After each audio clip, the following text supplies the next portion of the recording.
There was something unmistakable about a 1960s school corridor. The echo of shoes on polished floors, the quiet rustle of classroom doors, and that ever-present sense that authority was only a few steps away. Children walked these halls, knowing the rules were firm, the expectations even firmer, and questioning them simply wasn't part of the culture. Most people today have forgotten just how strict it really was. Some of the consequences pupils faced would leave modern teachers speechless, unable to imagine such routines ever returning. Yet, for those who lived it, this world felt completely normal, the beginning of every school day's story.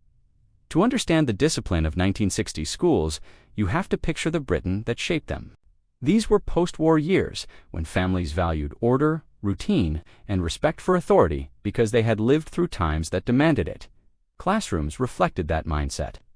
Uniforms were crisp, shoes were polished, and morning assemblies set the tone for the day with quiet rows and clear expectations. There were few distractions, no constant buzz of modern technology, and a shared belief that structure wasn't restrictive, it was character-building. Teachers stood as community figures, and parents supported their firm approach without hesitation. Discipline wasn't a separate concept. It blended seamlessly into everyday life, reinforced by neighbors, elders, and the culture itself. Before we explore the punishments that now seem astonishing, you need to step fully into that world, a world where strictness wasn't questioned, because it was simply how children were shaped into responsible adults. What strikes you first, when you think back, is how ordinary these punishments felt at the time. Take standing outside the classroom in complete silence. A child would slip out, the door clicking shut behind them, and suddenly the corridor became a world of its own. The polished floor, the distant hum of lessons. The anticipation of being called back in, it all created a quiet space where every second felt longer than the last. No raised voices were needed. The silence did the work. Then there were the lines, pages of them. A neat row of exercise books spread across desks after school, the soft scratch of pencils filling the room. It wasn't harsh, just repetitive, and for many children, it felt like time itself had slowed down. Every finished page brought a small sense of victory, even if you never admitted it. Tidy-up duties were another familiar routine. Staying behind to straighten chairs, dust chalkboards, or clean classroom equipment felt almost ceremonial. Chalk dust floated in the afternoon light, settling onto jumpers as children wiped boards clean. It wasn't punishment in a severe sense, more a reminder to take responsibility. Sometimes the consequence was as simple as sitting away from friends.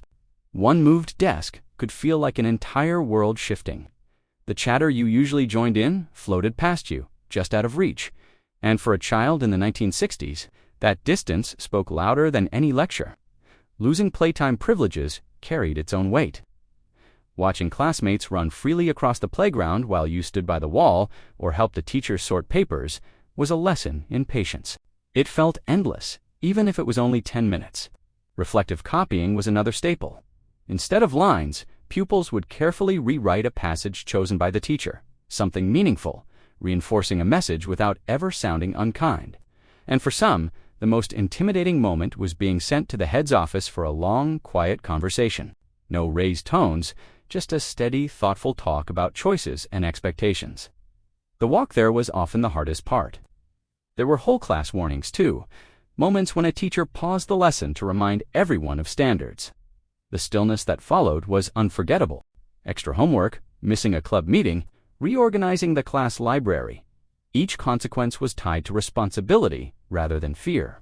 And perhaps the most memorable of all was being called out in assembly. Not harshly, just publicly enough to make cheeks warm. Today, these methods would raise eyebrows instantly. Yet back then, they shaped an entire generation. Looking back, those moments of discipline carried lessons far deeper than we realized.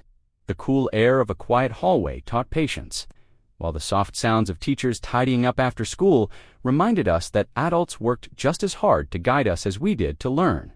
Even the walk home, staring at patterned wallpaper as parents gently asked, "So, what happened today?" became part of understanding responsibility. These routines weren't about fear. They were about shaping character with structure and care.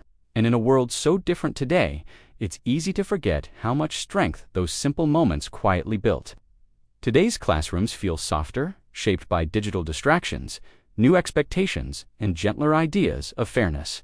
Yet those stricter days left us with memories that still bind communities together. Perhaps the 1960s stay with us, not because they were easy, but because they shaped who we became, and still do today. For more of these unbelievable memories, tap the video on your screen.